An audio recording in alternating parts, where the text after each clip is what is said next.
अब ये तो सबके मानने से है ना, अजय भी माने, अभय भी माने, मैं भी मानूं तो परिवार होता है। अब सब इंडिपेंडेंट अपना अपना सलाह से अपना निर्णय करते हैं। जुलाना में स्थापना दिवस पर रैली है इनकी, तो उसमें निमंत्रण तो आपको मिला होगा आने का, तो इसमें आ रहे हैं आप? ठीक है, नहीं मुझे अभी कोई ऑफिशियली निमंत्रण नहीं मिला। हुड्डा साहब के साथ 37 MLA हैं, मेन विपक्ष तो भूपेंद्र सिंह हुड्डा ही हैं। अब कहने को मैं कह दूं मैं विपक्ष हूं या दूसरा कह दे मैं विपक्ष हूं, अपनी अपनी बात है, कोई कुछ भी कहे। कोई निर्णय करे तो ठोस निर्णय करें, लोगों की सलाह से, वर्कर की इच्छा से करें। इस सिलसिले में आज आया था। अब इसके बाद भिवानी है, भिवानी शायद 14 या 15 मार्च, जिस दिन भी संडे उस दिन रखा है। इसके बाद फिर पानीपत करूंगा, गुड़गांव करूंगा जी।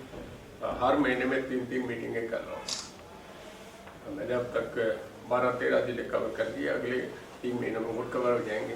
जैसे पिछले दिनों दिग्विजय चौटाला ने बयान दिया था भाई, जी दिग्विजय चौटाला ने बयान दिया था पिछले दिनों भाई रणजीत चौटाला जसपा में शामिल होने जा रहे हैं, तो इस टाइम नहीं, इच्छा किसी की भी हो सकती है। इच्छा वो हमारे ही बच्चा है, उसकी इच्छा हो सकती है। निर्णय तो मेरा है ना जी, मैं क्या करूँ।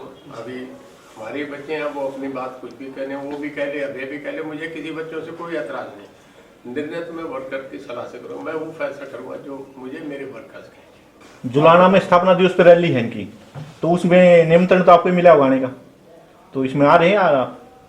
ठीक है, नहीं मुझे अभी कोई ऑफिशियली निमंत्रण नहीं मिला। कोई निमंत्रण मिलूंगा, जाऊंगा या नहीं जाऊंगा, मैं मेरे विवेक से फैसला करूंगा। परिवार को एक करने में बात की जाए, परिवार को एक साथ, परिवार का आप सब जानते हैं। मैंने एक थोड़ा सा लोगों में फीलिंग छोड़ी थी। विजय देवलाल की बहुत बड़ी ताकत है, अगर परिवार इकट्ठा होना चाहे तो लोगों का, ये लोगों की इच्छा और भावना है। जब से कांग्रेस का एक डिबेकल हुआ था उसके बाद से, तो उसके बाद कौन क्या क्या बोले वो सब आपके सामने सर्वविदित है। सबने मीडियम जाने के कहा, उसे मुझे कहने की जरूरत नहीं है। मैंने एक तो लोगों की फीलिंग का सामने चर्चा करा था। अब ये तो सबके मानने से है ना, अजय भी माने, अभय भी माने, मैं भी मानूं तो परिवार होता है। अब सब इंडिपेंडेंट अपना अपना सलाह से अपना निर्णय करते हैं। मन से आप लगातार बिहार का चुनाव का जिक्र कर रहे थे, वोट चोरी का भी मुद्दा राहुल गांधी। देखिए, मैं इस बात में एकदम नहीं समझता। राहुल उसके बाद कहीं बोल ही नहीं रहे। वोट चोरी नहीं होता। देखिए, आजकल सब अंदर एजेंट्स होते हैं, सब सामने होता है। वोट चोरी होगा तो फिर वो आपका तेजस्वी कैसे जीता जी? 17,000 वोटों से जीत गए, उससे भी हरा देते। औरों पर खेचल करने की जरूरत नहीं, एक ही हरा देते। ये एक अनफाउंडेड एलिगेशन है। कोई भी आदमी विपक्ष में होकर लगा दे, वो बात कहनी चाहिए जो लोगों को हजम हो जाए। अब अगर चुनाव होते हैं तो बहुत लोग जीत के भी आते हैं। ओजस्वी क्यों जीत के आ रहा है? तब से बराबर लोकसभा जीत के आ रहे हैं। जो ओवैसी क्या जो हैदराबाद से MP बनते हैं ना, ओवैसी है।